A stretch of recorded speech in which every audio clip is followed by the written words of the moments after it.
Hi guys, मैं हूं अभिराम और लास्ट वीडियो में हमने देखा था कि ऑप्शन ग्रीक क्या होता है। इस वीडियो में हम उसका पहला एलिमेंट जो कि डेल्टा है उसके बारे में डिटेल जान लेंगे। क्या आप ये जानते हो कि जब भी हमारा निफ्टी है, समझो अभी 17,500 है और 17,800 तक अगर चला जाता है तो ये 300 पॉइंट्स हमें अर्न हो रहे हैं अगर हम सी बाय कर रहे हैं।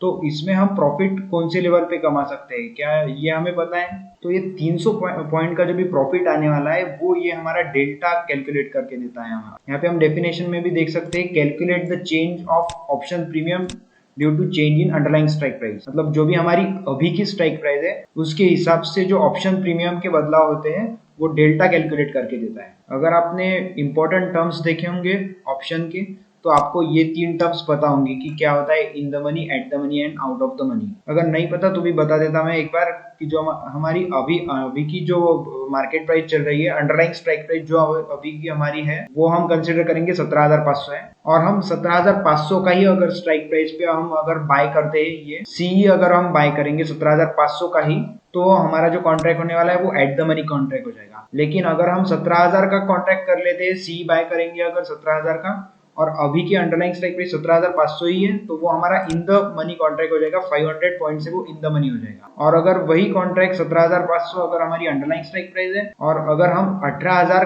के स्ट्राइक प्राइस का अगर सी बाय कर रहे हैं तो वो out of the money contract हो जाएगा 500 पॉइंट से। तो जनरली होता क्या है, अगर एट द मनी कॉन्ट्रैक्ट अगर हमें 100 रुपीज पर शेयर मिल रहा है तो हमें in the money contract 1000 rupees per share मिलेगा। और जो हमारा आउट ऑफ द मनी है वो सिर्फ 10 रुपए पर शेयर मिलने वाला है। लेकिन सबसे ज्यादा रिस्क जो रहती है वो आउट ऑफ द मनी में ही रहती है और सेफ प्ले हम बोल सकते हैं वो इन द मनी रहता है। लेकिन इसमें सबसे बड़ी प्रॉब्लम ये आती है कि इसका जो कैपिटल है बहुत ज्यादा हमें लगने वाला है। तो हमारे जो भी निफ्टी पॉइंट्स रहते हैं उसका मोमेंटम अगर 100, 200, 300, 500 जो भी होता है वो हम अमाउंट में कैसे कन्वर्ट कर सकते हैं, उसका काम रहता है हमारे डेल्टा का। अगर आप सेंसिबल में गए तो आपको पता चलेगा कि जो हमारा एट द मनी का कॉन्ट्रैक्ट है वो फिक्स रहता है 0.5 का। और अगर कॉन्ट्रैक्ट इन द मनी बन जाता है तो वो फिर 0.5 से लेके 1 तक वो उसकी रेंज रहेगी। अगर वो deep in the money contract है, जैसे कि हमने 17,500 का देखा है, 17,500 हमारी अंडरलाइंग स्ट्राइक प्राइस है और 16,500 का अगर हमें कॉल बाय करना है तो यहाँ पे बहुत ज्यादा डीप हो रहा है ये इन द मनी कॉन्ट्रैक्ट। तो ऐसे वक्त यहाँ पे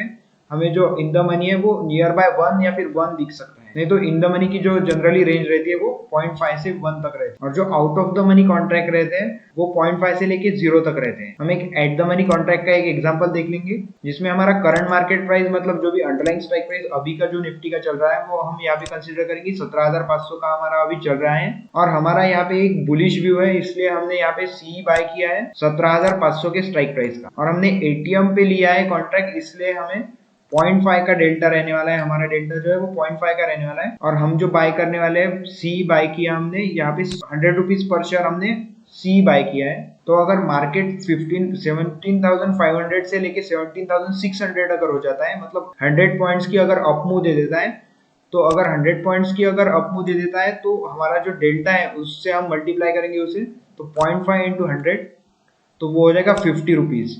मतलब जो हमने कॉन्ट्रैक्ट लिया था 50 शेयर्स का 1 slot multiplied by 100 rupees per share, इसका मतलब हमारी जो कॉस्ट हुई थी वो पूरा कॉन्ट्रैक्ट लेने के लिए, एक स्लॉट लेने के लिए वो 5,000 रुपीज हो गई थी। लेकिन यहाँ पे हमारा एक प्रॉफिट कैलकुलेट होके आ रहा है वो है 50 रुपीज। और इसका मतलब ये है हमारा जो सेल है अभी वो 100 रुपीज से 150 हो जाएगा। मतलब हमारा जो अभी सेल है वो 7,500 आ जाएगा और इसकी जो भी गैप आने वाली है वो इसका प्रॉफिट हो जाएगा। तो हमारा जो टोटल प्रॉफिट आने वाला है इस कॉन्ट्रैक्ट से वो 2,500 रुपीज आने वाला है। अगर यहाँ पे इन द मनी कॉन्ट्रैक्ट रहता तो जो हमारा 0.5 का फैक्टर है वो बदल जाता और ये 0.5 नहीं रहता, ये 0.5 से 1 के बीच में रहता है।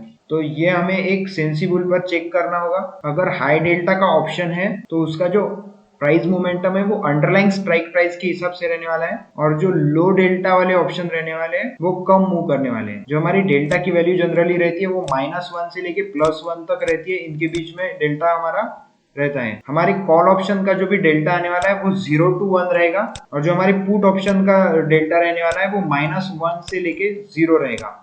जैसे हमने एटीएम कॉल ऑप्शन का प्रीमियम देखा था 0.5 डेल्टा है, वैसे ही अगर हम पुट ऑप्शन की बात करेंगे तो यहाँ पे निगेटिव 0.5 रहने वाला है फैक्टर। अगर आपको डेल्टा के कॉल ऑप्शन देखने हैं और पुट ऑप्शन देखने हैं तो डेल्टा का पॉजिटिव रहने वाला है और निगेटिव एक्ट करने वाला है। यहाँ पे हम देख सकते हैं ऑप्शन टाइप, यहाँ पे अगर कॉल है तो अगर हम लॉन्ग पोजीशन ले रहे हैं, बाय कर रहे हैं, तो हमारा जो डेल्टा है वो पॉजिटिव में रहने वाला है। अगर शॉर्ट करने वाले कॉल तो हमारा डेल्टा निगेटिव रहेगा।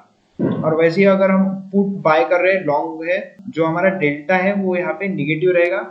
और अगर पुट शॉर्ट कर रहे हैं तो हमारा जो डेल्टा है वो पॉजिटिव रहने वाला है। आई होप गाइज कि आपको ये डेल्टा वाला कंसेप्ट समझ गया होगा पूरा। नेक्स्ट वीडियो में हम गैमा का कंसेप्ट देखने वाले हैं। अगर आपको वीडियो अच्छी लगी हो तो लाइक जरूर कर देना और चैनल को सब्सक्राइब जरूर कर देना। और आपको अगर ये पूरी सीरीज देखनी है तो नोटिफिकेशन बेल आइकन को हिट कर देना। Thank you so much for watching, signing off.